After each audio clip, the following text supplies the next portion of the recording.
Assalamualaikum warahmatullahi wabarakatuh. Salam sejahtera untuk kita semua.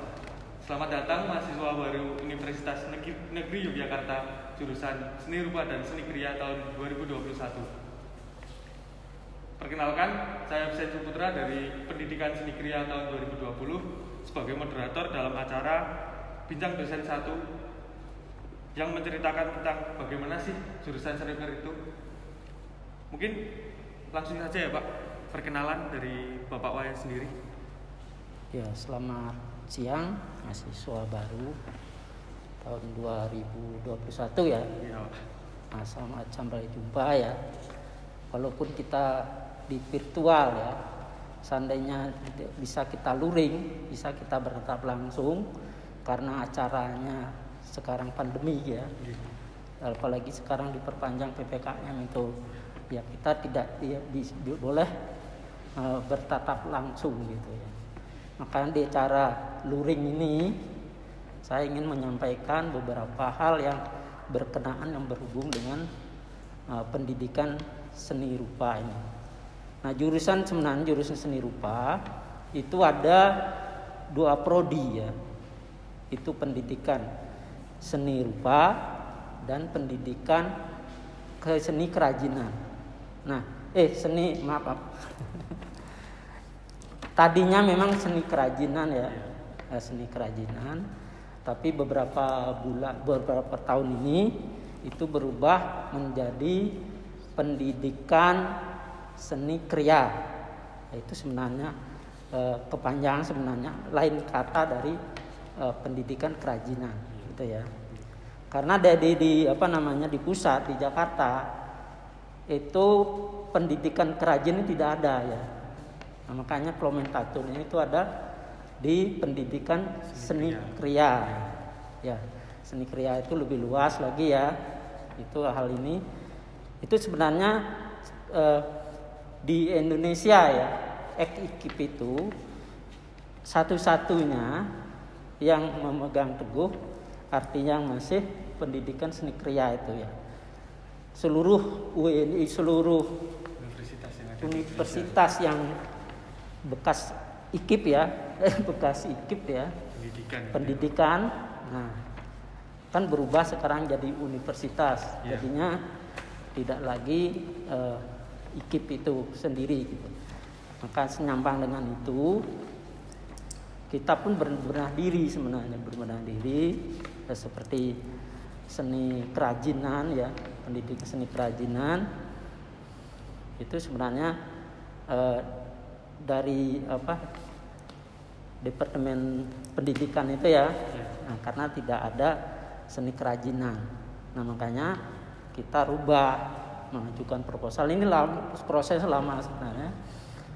Tapi syukur alhamdulillah bisa berubah menjadi pendidikan seni kriya gitu ya.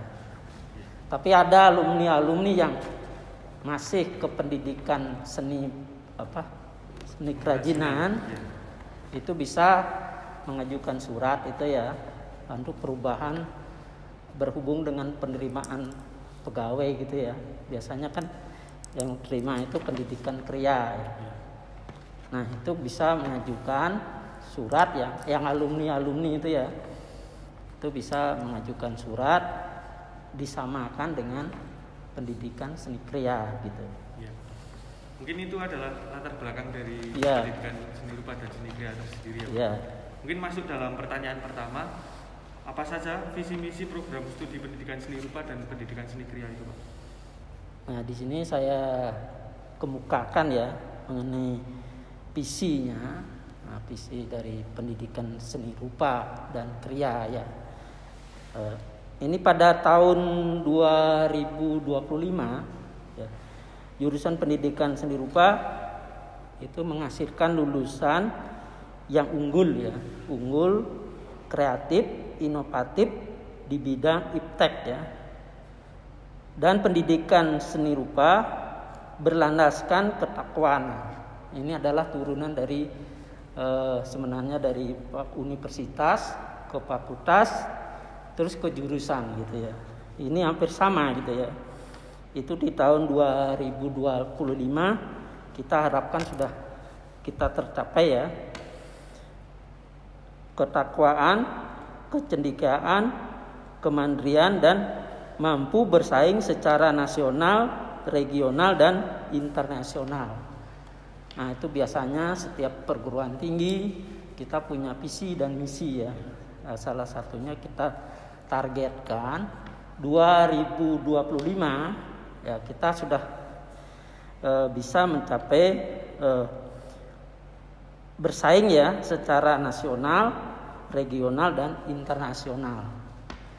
Nah, kebetulan sekarang kita sudah terakreditasi A ya.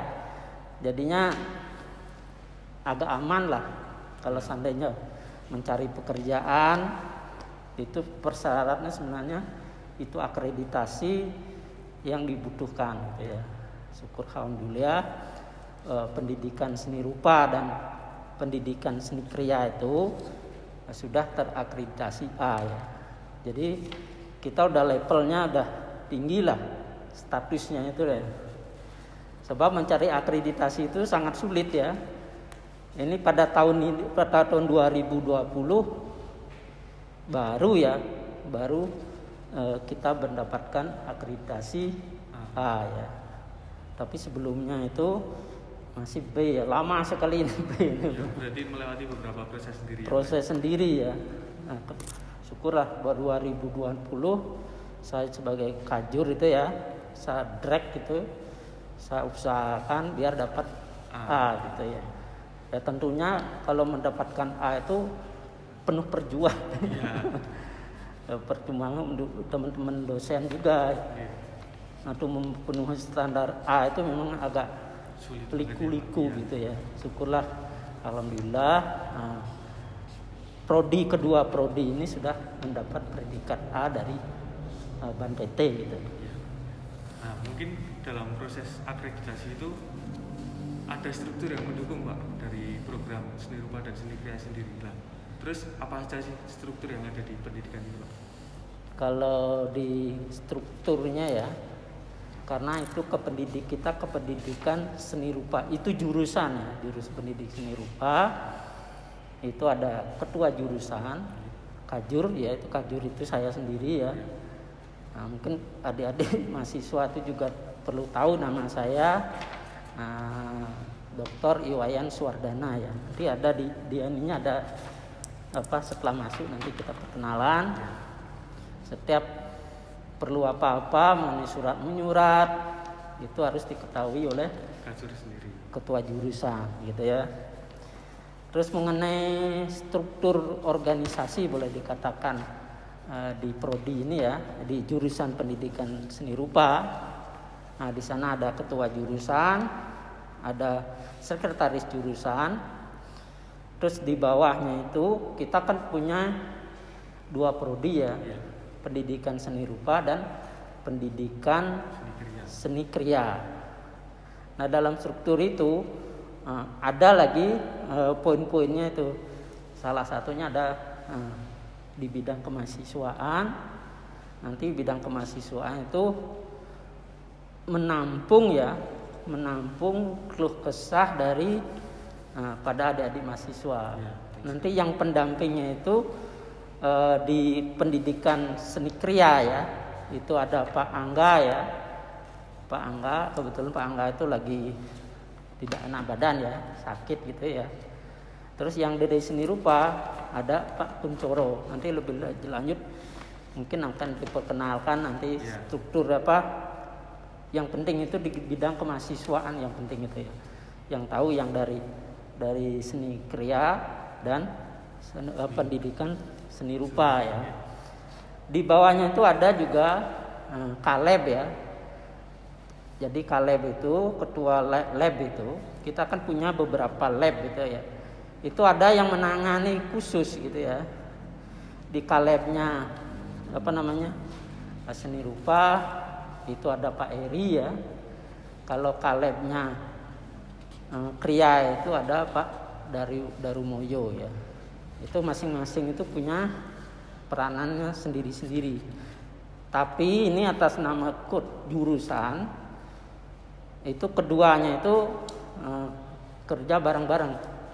Sebab gedung-gedung ini antara seni kriya dan seni rupa itu kita jadi satu. Dosen pun saling mengisi gitu, tidak sendiri-sendiri ya.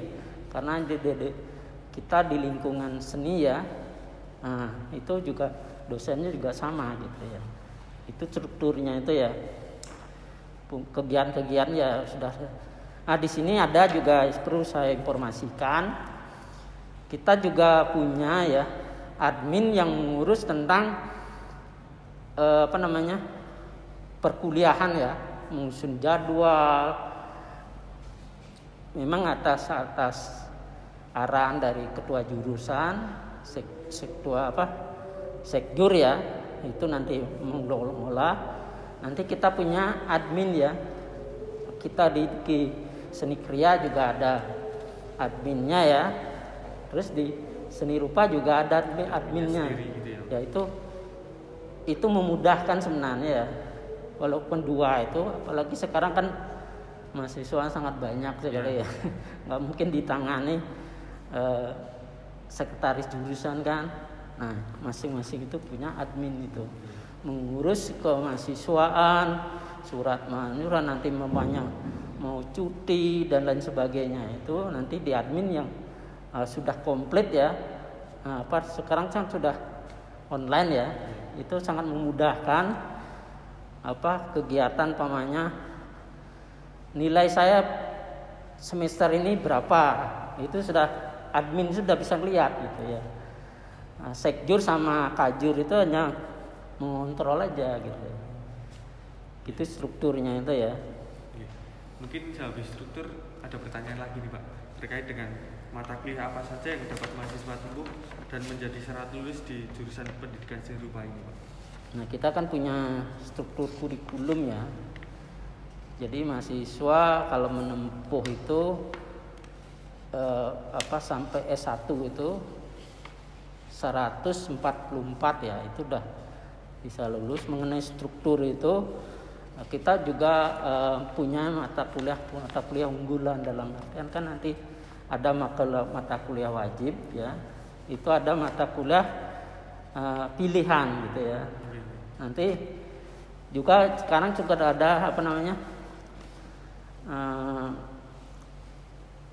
dalam Mas Menteri itu ya sudah menggelintirkan adalah kuliah Merdeka Belajar ya, KMP.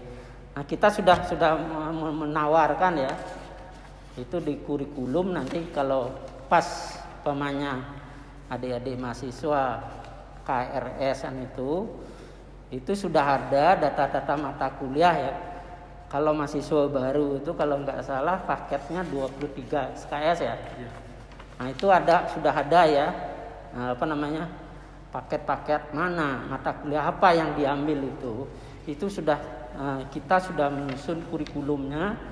Bahkan sekarang sudah kita share ya, bisa di download ya, mengenai kurikulum itu, mata kuliah apa yang diambil semester baru, artinya baru pertama itu ya, itu udah ada strukturnya gitu. Bahkan kita sudah menawarkan kampus Merdeka Belajar ini ya,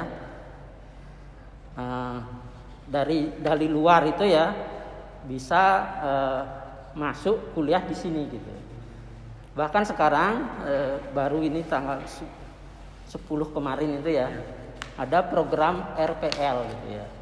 RPL baru ini satu-satunya mungkin dipercaya ya, Universitas Negeri Yogyakarta ini yang pertama kali ya ditawarkan oleh menteri itu mengelola di bidang RPL itu.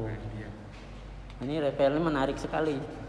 Begitu ditawarkan udah pendaftarnya udah langsung banyak gitu ya. Banyak gitu. Ini sebenarnya bagus itu. Kemarin pun banyak yang tanya gitu loh. Ini soalnya RPL ini kan belajar tanpa batas, jadinya tidak memenang umur, tapi ini dapat subsidi gitu. Berarti kayak program pemerintah gitu ya Pak? Iya, ini memang kita UNY dapat satu-satunya ya universitas yang dipercaya untuk mengelola RPL ini gitu. Mungkin tadi menyinggung kampus Merdeka ini, Pak. Ya. Ada pertanyaan lagi. Untuk perguruan lain pada program kampus Merdeka belajar itu di mana saja, Pak? Mahasiswa ya itu kita targetkan di semester 3 ya. Semester 3 itu ya semester ganjil itu ya. Kalau semester 1, 2 itu kan masih di kampus itu ya. Sudah semester 3 menginjak semester 3 ya. Kita sudah tawarkan ya mata kuliah apa yang kita sudah tawarkan kepada yang di luar gitu ya. Pun semester 3 itu mahasiswa itu diharapkan juga ngambil mata kuliah yang ada di luar prodi ya, ada di luar prodi di lingkungan universitas itu ya, antar prodi juga bisa gitu ya, juga bisa mengambil antar universitas gitu ya. Di UNY ini kita kan sudah mengadakan kerjasama 12 universitas itu ya, 12 universitas yang sudah link itu ya, tinggal ini aja menghubungi itu kita sudah terkonek gitu ya. Mahasiswa juga bisa melihat ya apa-apa yang ditawarkan dari universitas yang lain seperti umpamanya UPI yang ekip itu ya. Kita sudah kalau tidak salah 12 itu sudah. Nah baru kemarin 2 hari yang lalu kalau nggak salah di yang Jana Badra udah masuk gitu ya. Masuk kemarin saya juga ikut rapat ya dengan rektor Jana Badra. Nah, kita sudah mengadakan link di sana. Jadi mahasiswa kalau mengambil mata kuliah di sana juga bisa gitu ya. Pun mahasiswa sementara mahasiswa yang dari Jana Badra mungkin ngambil di seni rupa ini ya, beberapa mata kuliah yang kita tawarkan nanti ya mahasiswanya itu ngambil di seni rupa ini di UNY. Nah kita sudah berlangsung ini ya dengan UPI ya, mahasiswa juga dari UPI juga kuliah di sini, juga mahasiswa kita juga kuliah di UPI gitu. Ini Kampus Merdeka Belajar ini kan udah setahun yang lalu ya kita gelontorkan dan sudah berjalan sebenarnya gitu ya. Terus kita juga punya hubungan dengan MOU ya dengan Malaysia ya. Sementara Malaysia itu sangat sangat dekat kita ya. Seperti kita mengadakan penelitian bersama, seperti kita mengadakan kunjungan ya. Kalau nggak pandemik ini dosen-dosen seni rupa dan kriya itu udah di Malaysia ya. Di Malaysia juga ke sini gitu ya. Berarti juga kemarin itu dengan Thailand ya. Saya juga ke Thailand, ke Malaysia gitu. Berarti itu mahasiswa bisa melakukan studinya di kampus lain ya Pak, selain dengan kampus LPTK sendiri itu ya. Memang gitu programnya itu ya. Makanya ditargetkan semester 3 itu diharapkan mahasiswa itu ngambil mata kuliah di luar universitas gitu ya. Kalau semester 1, 2 itu kan masih dasar ya. Nah, semester 3 itu ya kita juga mengharapkan mahasiswa itu ngambil di luar gitu. Tapi ini sebenarnya atas arahan dari PA ya. Jadi masing-masing mahasiswa itu punya PA sendiri ya. Artinya pembimbing akademik gitu ya.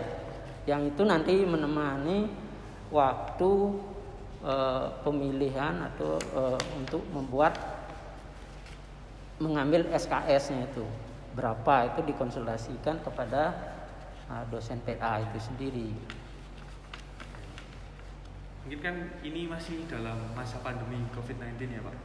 Lalu bagaimana persiapan untuk menghadapi perkuliahan di masa pandemi ini Pak? Ini kan kita udah berlangsung itu ya. Udah lama banget. Nyatanya perkuliahan udah berjalan ya. Ya. Mungkin dilihat dari beberapa tahun kebelakang ini kan kita terkena pandemi COVID-19 Pak. Lalu bagaimana persiapan untuk menghadapi perkuliahan di masa pandemi seperti ini Pak? Ya, kita tahu juga masa pandemi ini terus terang aja kita nggak boleh ke kampus ya. Semua perkuliahan itu kita semua daring ya, tidak bisa luring ya. Ini sudah nyatanya ya, syukur alhamdulillah perkuliahan berjalan dengan lancar ya, tidak ada suatu permasalahan ya. Memang baru-baru itu kita kelabakan gitu ya, setelah dievaluasi pandemi ini kita kan tidak tahu kapan berakhirnya ya. Nah, yang kita laksanakan adalah perkuliahan itu adalah daring ya. Apalagi sebenarnya di seni rupa dan seni kriya itu kita mata kuliahnya kan banyak praktik ya, praktik. Pada awal-awalnya ada suatu kecemasan boleh dikatakan kan, sebenarnya kan alangkah baiknya sebenarnya kita luring ya, bertatap muka langsung dan lain sebagainya. Pada awal-awalnya memang kita ada kesulitan, tapi senyampang dengan waktu ya, akhirnya masing-masing dosen tuh punya cara sendiri-sendiri ya, seperti praktik bisa itu walaupun secara daring ya, mungkin praktik ya, dosennya memberi contoh dengan divideokan atau memberi contoh-contoh yang bisa dipahami oleh mahasiswa. Nah, kita juga bisa dengan WA group ya, dengan Google Meet, dengan Zoom gitu ya, bisa dengan Bismart gitu ya. Nah, itu ada beberapa dosen udah menggunakan itu, tapi kita tidak melarang, artinya bagaimana lah, kita kan tahu ya kemampuan dosen itu beda-beda ya, beda yang bisa, tapi tidak ditekankan harus menggunakan Bismart, itu tidak. Disilahkan dosen-dosen itu. Kita sekarang kan masing-masing dosen itu punya Zoom sendiri gitu ya, bisa mengajukan, artinya maunya dosen itu sendiri melalui Zoom atau melalui Google Meet gitu ya. Pada umumnya mungkin lebih mudah itu ya, mahasiswa itu Google Meet itu ya kan tidak ribet itu, tidak melapor ke sana sendiri, begitu kapan jadwalnya, dosen itu sudah membuat link sendiri, nanti mahasiswa itu tinggal masuk aja. Nah, makanya masing-masing prodi, masing-masing jurusan, masing-masing mata kuliah itu ya, diharapkan ada ketua kelasnya, terus punya grup sendiri ya. Jadi kelas-kelas itu punya masing-masing mata kuliah, itu mahasiswanya membuat grup sendiri gitu ya. Masing-masing mahasiswa itu ya, kelas itu kan beda-beda, dosen juga beda-beda. Nah, nanti atas kesepakatan tentunya konsultasi dengan dosen pengampu itu membuat grup WA sendiri-sendiri. Nah, itu sangat efektif sekali ya. Dengan adanya grup WA sangat memudahkan kita berkomunikasi dengan mahasiswa ya, antara dosen dan mahasiswa. Tugas-tugas sudah bisa diinformasikan di WA grup itu sendiri gitu ya. Itu dengan adanya WA, ada dengan email ya. Kalau WA itu kadang-kadang kan kalau mahasiswa mengumpulkan tugas itu kan terbatas ya. Kadang-kadang kan tidak muat ininya apa namanya filenya. filenya. Ya, file. Makanya dosen itu biasanya bisa melalui email gitu.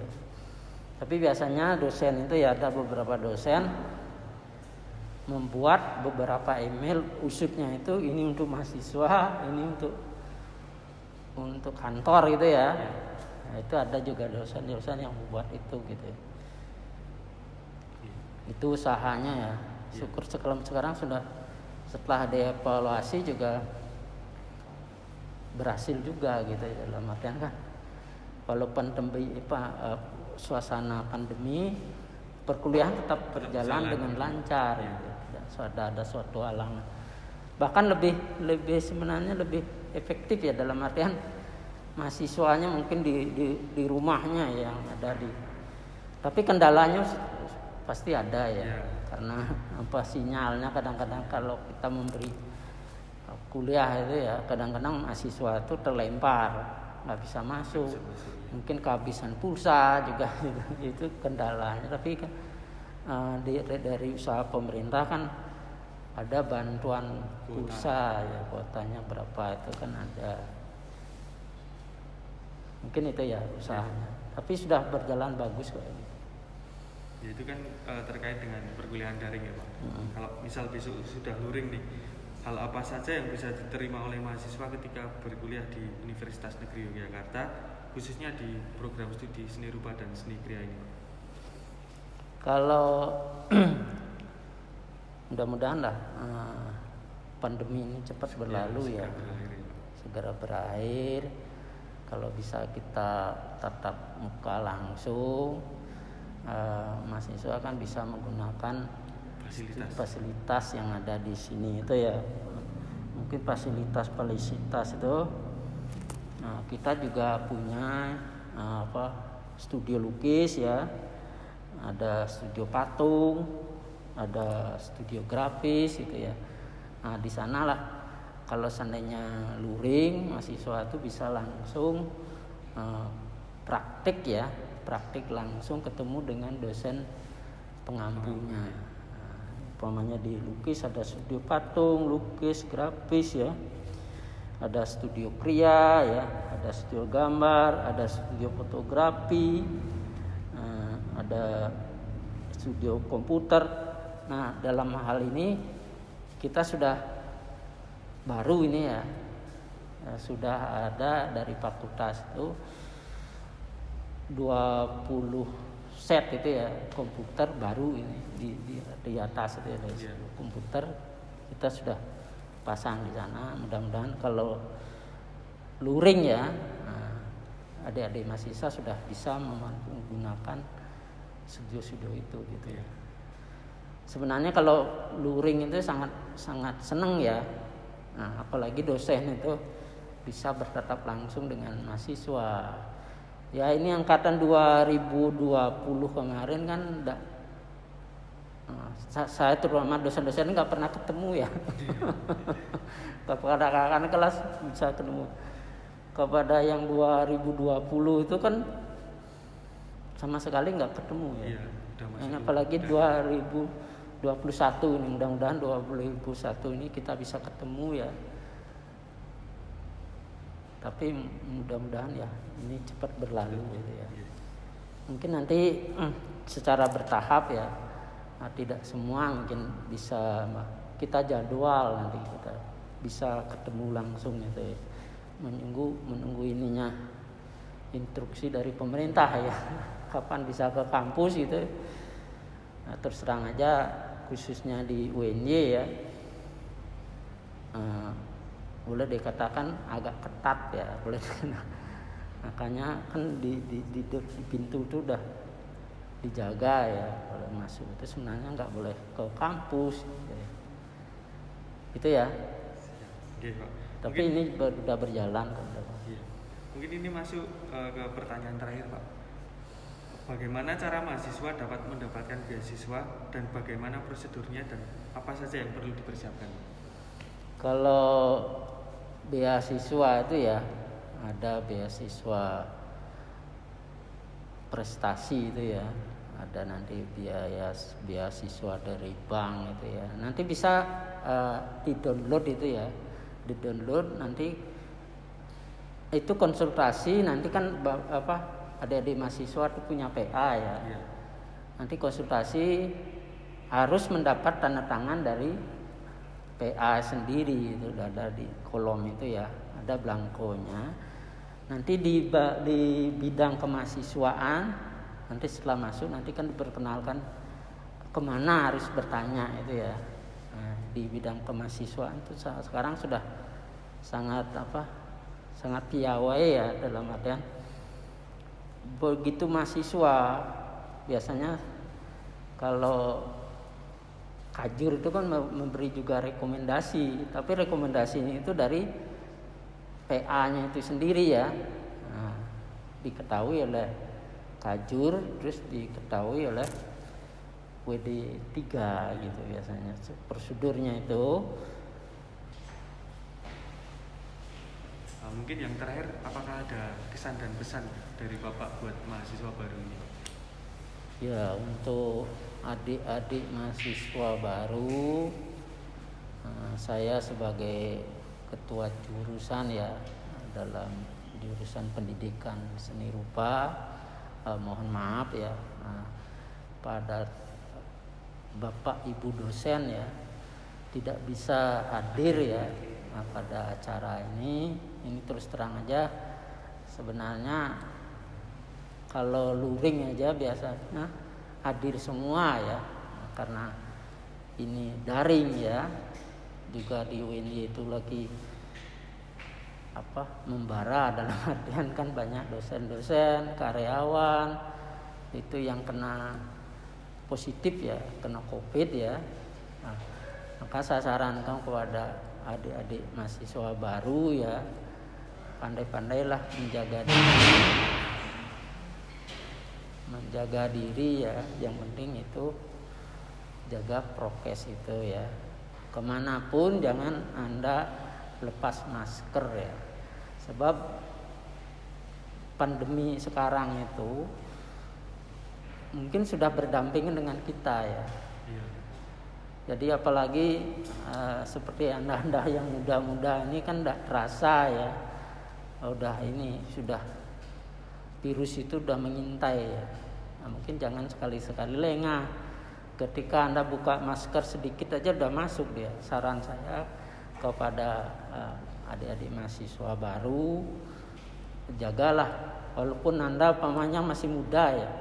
Kasihanilah keluarganya yang punya bapak, ibu, yang nenek, kakek itu yang sudah tua ya. Itu sangat gampang sekali dia virus itu. Kalau yang muda sih tidak terasa ya, tanpa gejala karena tenaganya masih fit gitu. Nah itu kalau keluar umpamanya itu jangan lepas dari masker ya, jaga jarak, cuci tangan ya, itu yang dianjurkan pemerintah itu diikuti ya. Itu jangan lupa vaksin ya. Nah, nanti sebentar lagi akan dibuka ya vaksin untuk mahasiswa. Ya nanti mungkin kakak-kakaknya nanti menginformasikan bagi yang belum vaksin itu ya. Nanti UNJ baru semalam saya rapat dengan Bu Dekan, itu diusahakan ada vaksin untuk mahasiswa. Kemarin kan untuk para dosen, pendidik itu ya, karyawan sudah yang udah 2 kali malah. Yang akan datang ini keluarga dosen, pendidik itu ya, karyawan gitu ya. Plus nanti itu dengan mahasiswa gitu ya. Ini mungkin dalam waktu dekat ini mungkin seminggu yang akan datang akan keluar ya saya punya himbauan itu ya. Nah, tentunya vaksin itu sangat dibutuhkan oleh kita ya. Baru muda tuh jangan merasa wah saya sehat, itu belum tentu gitu ya. Itu jaga kesehatannya, terutama sekarang itu adalah kesehatan itu ya. Ya mungkin dalam nanti selamat bergabung ya. Nah, nanti kalau luring bisa kita berbincang-bincang lagi. Saya harapkan mungkin dari kakak-kakak kelas dari Hima itu setelah luring kita bertemu ya, bertemu bertatap muka ya, kita mudah-mudahan kita adik-adik bisa bertemu dengan Bapak Ibu dosen dan tendik gitu ya, dalam acara lain ya. Banyak kegiatan-kegiatan sebenarnya yang di seni rupa itu ya. Nanti mungkin pameran bersama, seresahan, seminar-seminar gitu. Itu banyak sebenarnya kegiatan-kegiatan yang bisa diikuti ya. Kita sudah merencanakan ada pameran dam, ada canting emas gitu ya.